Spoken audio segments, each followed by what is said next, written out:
The idea here is we're looking at physiological adaptation, first model.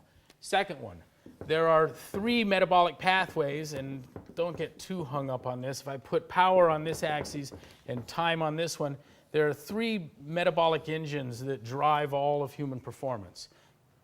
Third is the oxidative or aerobic. And this pathway will only account for about 40% of max output, and that's probably being generous, and doesn't deteriorate, fade, or drop off in any reasonable time period. Goes for hours, hours, hours, in some instances days where needed. There's a dividing line here between those that crash and burn, the relatively high output, this one's about 70%. There's a dividing line between those that crash and burn and deliver high power, and the one that does not crash and burn is relatively low power. And that is that these are anaerobic, and this is aerobic. Okay? Now, it is our contention that he or she is fittest, that is best balanced, has the greatest total capacity in each of these 3 pathways. And critical to this program is our understanding and the formulation for which we've devised to get past the understanding that excessive time spent out in this pathway, the aerobic one, greatly blunts capacity in these other 2. Compromise once again. Compromise once again.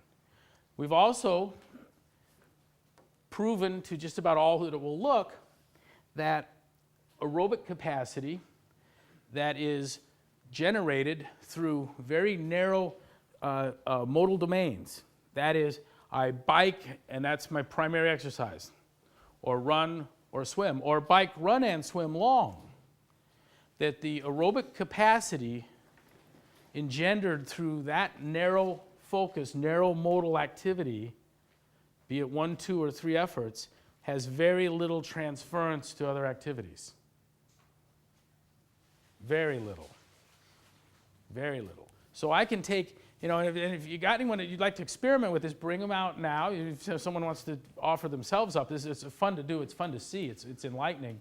But we can take world-class triathletes, marathoners, cyclists, and expose them to mixed modal, moderate intensity, short duration efforts and watch them gas. And watch them incur a dramatic cardiorespiratory failing. The understanding is, and this is not just CrossFit material, this is well recognized within the literature, within the sporting community, that VO2 max, that gold standard for aerobic output, is highly specific to modal domain. Highly specific. So you could have enormous cardiorespiratory capacity in the pool and none on the track. Lots on the track, little on a bike. Lot on, track, bike, and pool, and wind nearly instantly shoveling gravel. Silly as it sounds, that's one of the Canadian Armed Forces fitness tests. And the people that went through the CrossFit program were shoveling gravel like sons of bitches. What we've done is we've escaped the bugaboo of the specificity of the aerobic adaptation.